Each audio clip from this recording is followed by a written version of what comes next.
Hello everybody, welcome to the channel. My name is Mike Gaudet, and today I want to talk a little bit about altered chords. Altered chords are great chords that offer a lot of additional textures that you can add to your harmony and your chord progressions, and they tend to be most prevalent in jazz music, but we do encounter them in other styles. But most of what I'm going to be talking about today is how they typically function in a jazz context, but a lot of that will carry over into other styles of music as well. And oftentimes, a lot of people will hear the term altered chord but not necessarily know what it means. So hopefully by the end of this video we can clear up any confusion that you may have as to what constitutes an altered chord and how to build it on the guitar. So this video will be broken up into a couple of different sections. Starting out, I'll explain what an altered chord is, and then we will talk about how to build altered chords starting on the 6th string root. And once we've gone through all of the different voicings and combinations on that string group, then we'll switch over to the 5th string root, and then after that I will show you some different 5-to-1 chord resolutions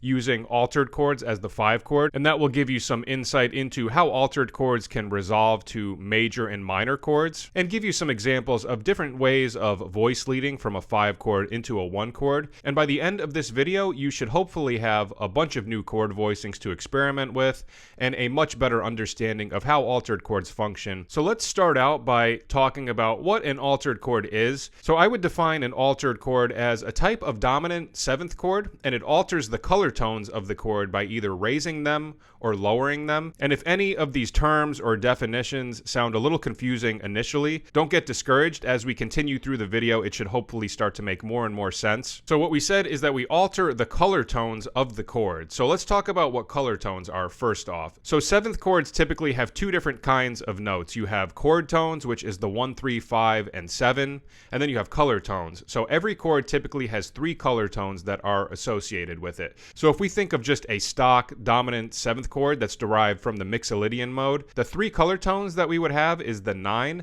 the 11, and the 13. Now by taking those notes and modifying them, either raising them or lowering them, it becomes an altered dominant chord. So there are 4 types of altered tones that you can encounter in a dominant 7th chord, and that is the flat 9, the sharp 9, the flat 5, and the sharp 5. And we get all of these notes by taking one of these color tones, either the 9, the 11, or the 13, and we either raise it or lower it. It's different with each color tone. Some have 2 options, some of them only have 1, but we will expand on all of that once we get into the actual chord voicing part of the video. But just for a general definition, just to start out the video, an altered chord is a dominant 7th chord that we get by taking the color tones and modifying them by either raising them or lowering them. Okay, so now let's talk about how we actually do that. So for part 1 of the video, we're going to talk about altered dominant chords starting on the 6th string root.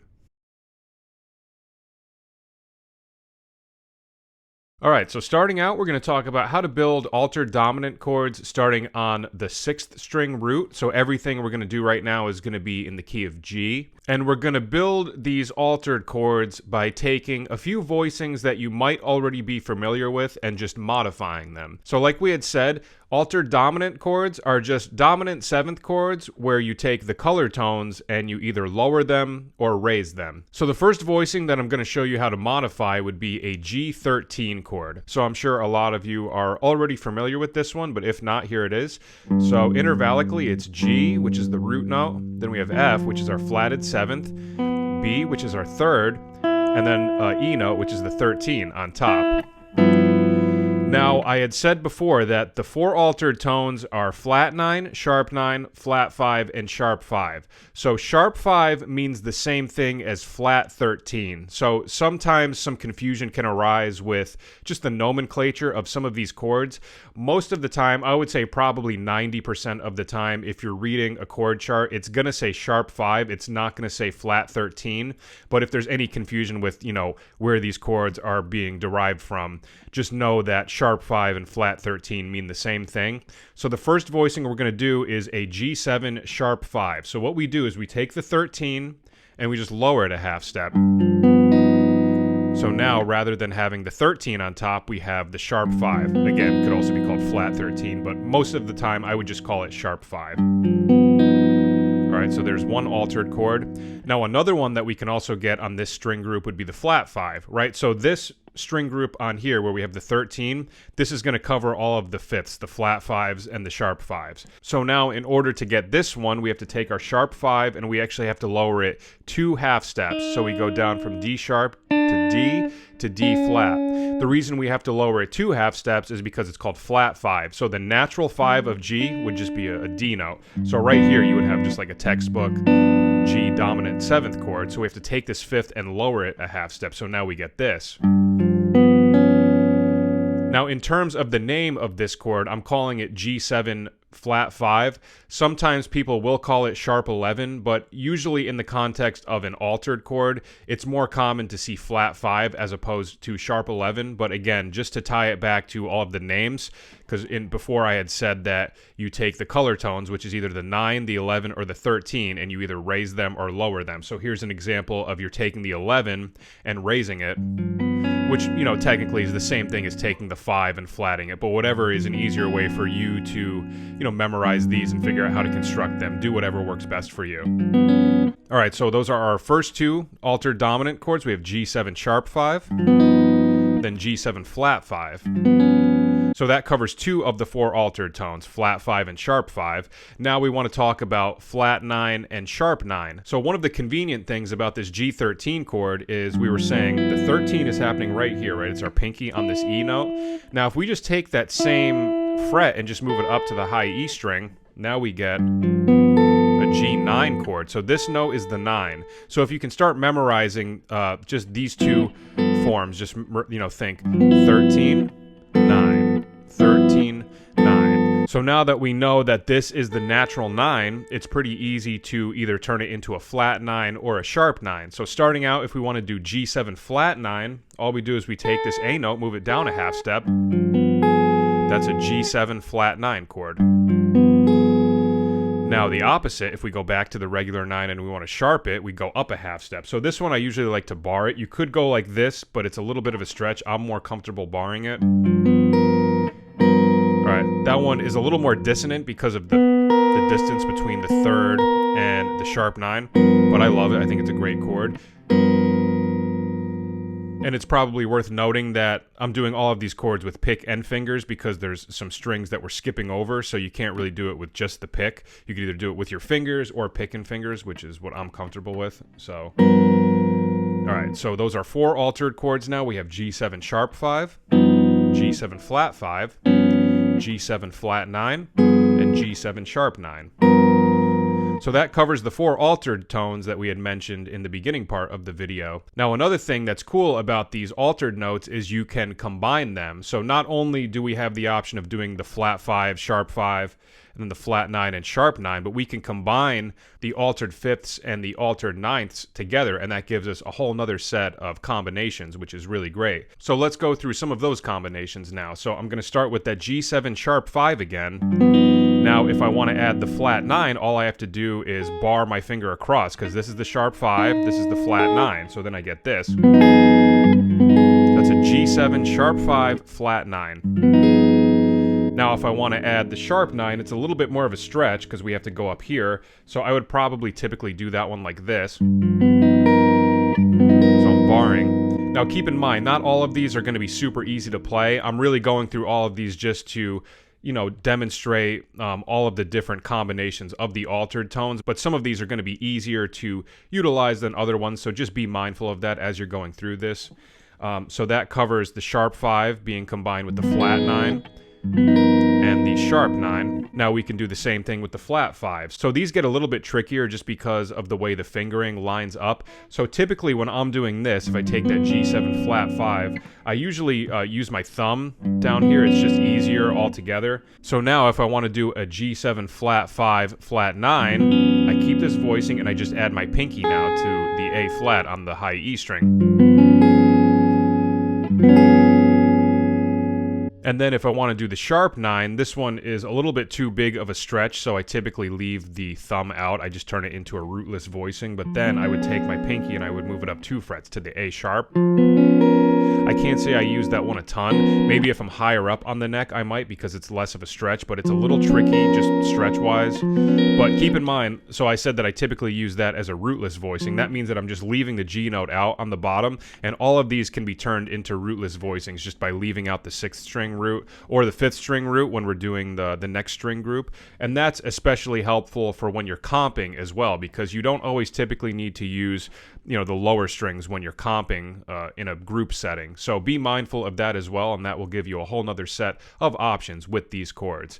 So to quickly review all of the chords we just went over, we have G7 sharp 5, G7 flat 5, G7 flat 9, G7 sharp 9, G7 sharp 5 flat 9, G7 sharp 5 sharp 9, G7 flat 5 flat 9, and then G7 flat 5 sharp 9. Again, a little bit too complicated, but just to, you know, for the sake of showing you all of the different combinations, I wanted to include that chord. Okay, so right there we have 8 different altered dominant chords starting on the 6th string root, and they were basically all derived from either a G13 chord or a G9 chord, and the flat 5 is a little bit different because we have to lower it, but the majority of those were found by just taking the 2 color chords, the G13 and the G9, and just modifying those notes by going either down or up, and that gave you 8 different altered dominant chords on that string group. So that covers the 6th string root. Now for part 2, we're going to talk about how to build altered chords starting on the 5th string root. Okay, moving on to the 5th string root, we're going to be doing all of these in the key of C, so starting on our 3rd fret.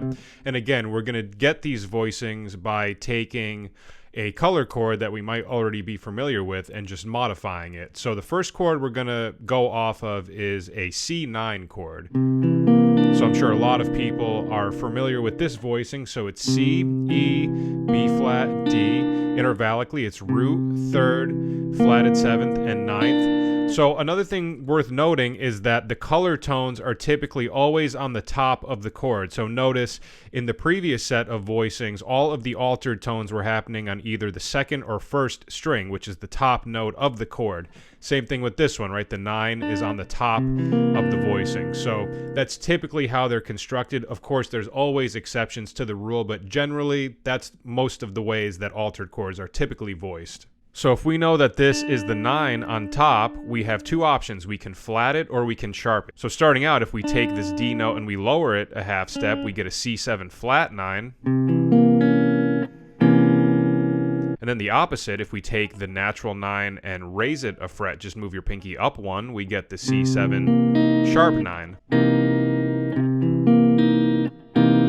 This one is commonly referred to as the Jimi Hendrix chord because he popularized that type of voicing in Purple Haze. Of course, it was used by other blues artists and other rock artists during that period, but Purple Haze really kind of popularized the use of that chord in a rock context. So like I said at the beginning of the video, we do encounter altered chords sometimes in music that's not jazz, and this voicing is pretty versatile in terms of, you know, being used in rock and blues, and it's just, you know, a pretty widely used altered dominant chord. So that's our C7 sharp 9, that was the flat 9.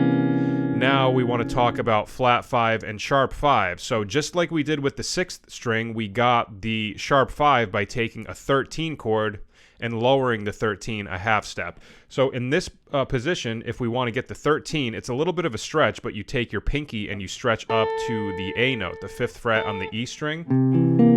So this would technically be a C13 chord. Now to make it a sharp 5, we lower it a half step, so then we get this. Now to get the flat 5, we have to lower this 2 half steps. So this one, I typically bar it and we get this. Pretty cool, dark sort of voicing. All right, so to review those, we have C7 flat 9, C7 sharp 9, C7 sharp 5, and C7 flat 5. And just like we said with the 6th string altered voicings, we can combine these different altered tones together and get a whole nother set of different combinations. So the first one that we'll talk about, and probably the easiest one of these 4, is going to be the C7 sharp 9 sharp 5. So we know that the sharp 9 is right here and the sharp 5 is right here. So all we have to do is get our C7 sharp 9 chord and bar our pinky across. Then we have the sharp 9 on the B string and the sharp 5 on the E string. Really commonly used chord. Now, let's say we want to keep that, but we want to flat the 9. So now I bar across to get the flat 9, and I keep my pinky on that sharp 5.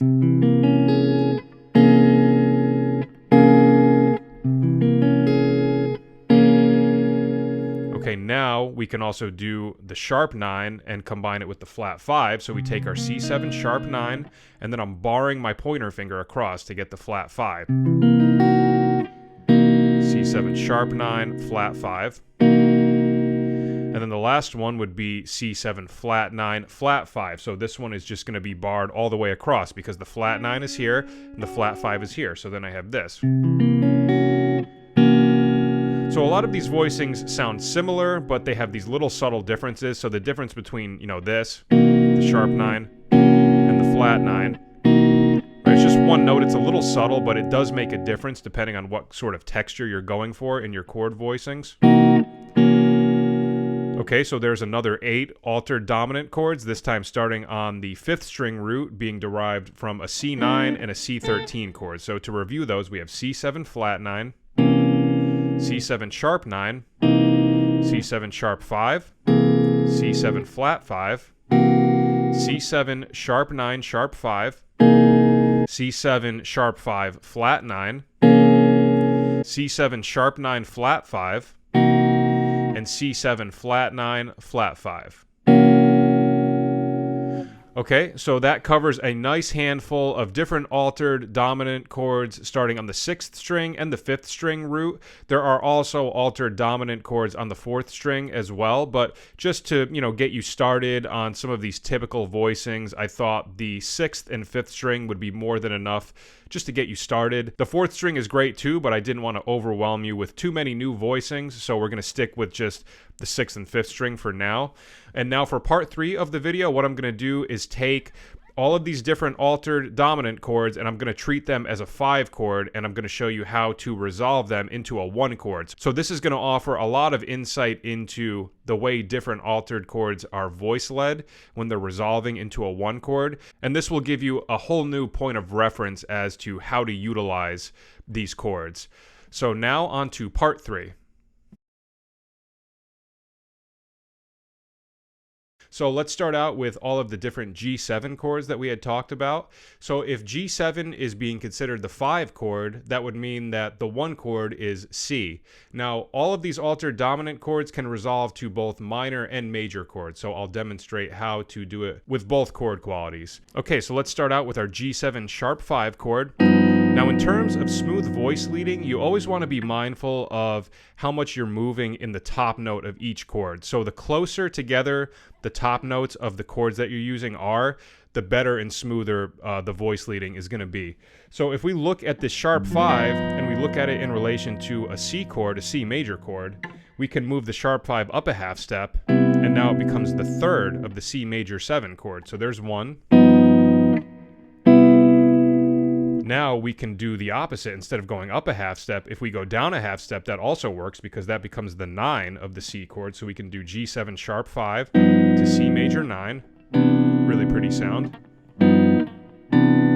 Or we can do minor 9.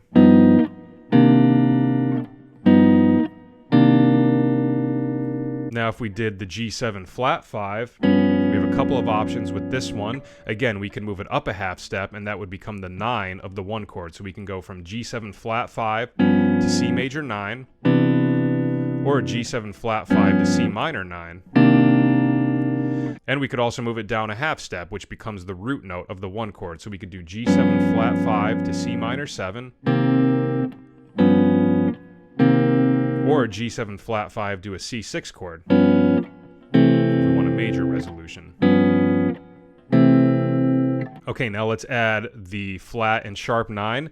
So for these, I'm actually going to be just keeping the sharp 5 added to it. I like the sound of that a little better, and I think it's a little more full. So G7, sharp 5, flat 9. So this one, if I move down a half step, it becomes the 5th of the C chord. So I can resolve to a C major 7 or a C minor 7. Now if we want to add the sharp 9, we can resolve to the same two chords that we just did with the flat 9. So C major 7 with the G on top, or C minor 7 with the G on top. Now another thing that a lot of people will do with the sharp 9 is you take the sharp 9 and then you play the flat 9 as like a passing note in between. That gives you this nice little descending movement from one chord to the next. So if we add that, we get this. Major or minor.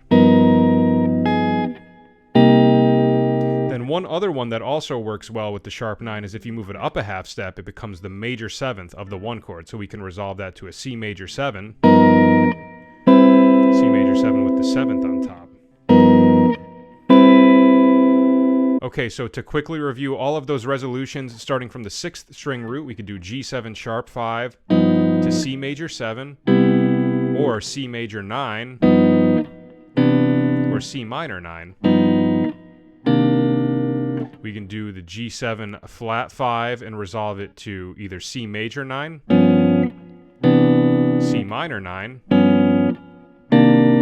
or C minor 7, or C6. When we're adding the flat 9, we can do the flat 9 and resolve it to a C major 7 with the G on top, C minor 7 with the G on top. If we want to add the sharp 9, we can resolve to the same two chords, C major 7 with G on top, or C minor 7 with G on top. Or we could go up a half step and resolve it to a C major 7 with the 7th on top. So that covers a lot of different movements starting on the 6th string root. Now let's move on to our 5th string. So we're going to be basing it off of the C7 altered dominant chord. So if C7 is the 5 chord, that means the 1 chord would now be F, and we're going to either resolve it again to major or minor. So let's start with our C7 flat 9 chord. Now this one resolves nicely down by a half step. Whenever I'm referring to, resolving down, I'm always talking about the top note of the chord. So if I move down a half step, it becomes the 5th, so I could do F major 7 or F minor 7.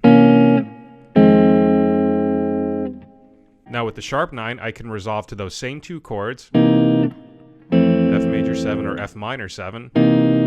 But again, now if I want to put the flat 9 in as a passing note, I can do or. Now one thing that's worth noting too is, like this sharp 9 to flat 9 movement. You could also do the opposite. You could play flat 9 and then play the sharp 9 as the passing note instead. So I'm showing you a lot of different combinations in this video, but obviously there are many, many more that I'm not talking about on here. So, experiment on your own and see what kind of stuff you come up with. And then one final one for the C7 sharp 9. Again, if we go up a half step and resolve it to the major 7th, that'd be F major 7. So now if I want to add the sharp 5 on top, again, I'm going to include the sharp 9 with it by barring my pinky. This one can resolve up a half step and become an F major 7 with the 3rd on top. Or it can go down a half step to the 9th, which means we can resolve it to either F major 9 or F minor 9. Now, the last one will be the flat 5. This one I'm also including the flat 9 by barring my pointer finger. This one can resolve up a half step, which becomes the 9 again, so we can do it to F major 9 or F minor 9. Or we can resolve down a half step with the root note on top, so that could either resolve to just a regular F minor 7 or an F6 if you want a major resolution. All right, so I just threw a ton of information at you between the different voicings on the 6th and 5th string, as well as these different 5-to-1 resolutions. So hopefully now you have a better idea of how to construct altered chords by taking dominant 7th chords and modifying the color tones. And the 5-to-1 chord resolution exercises should also give you further insight into typical ways that a lot of these chords are voice-led. And now whenever you're playing a song and you encounter an altered dominant chord, hopefully you have a much better idea as to how to construct these chords and where these altered tones are occurring within the chord voicings. So that is the video for today. Thank you so much for watching. I hope it was enjoyable. And if you're interested in supporting the channel, please check out some of my lesson videos for sale, which will be linked in the comments and the description. I have a bunch of chord lessons, as well as some improv style videos based off of a variety of different jazz instrumentalists. So be sure to check those out if you're interested. And if you enjoyed the video, please consider liking and subscribing. It helps out a lot in the algorithm, and I really appreciate it. All right, that is it for today. Thanks again for watching, and I'll see you at the next video. Take care.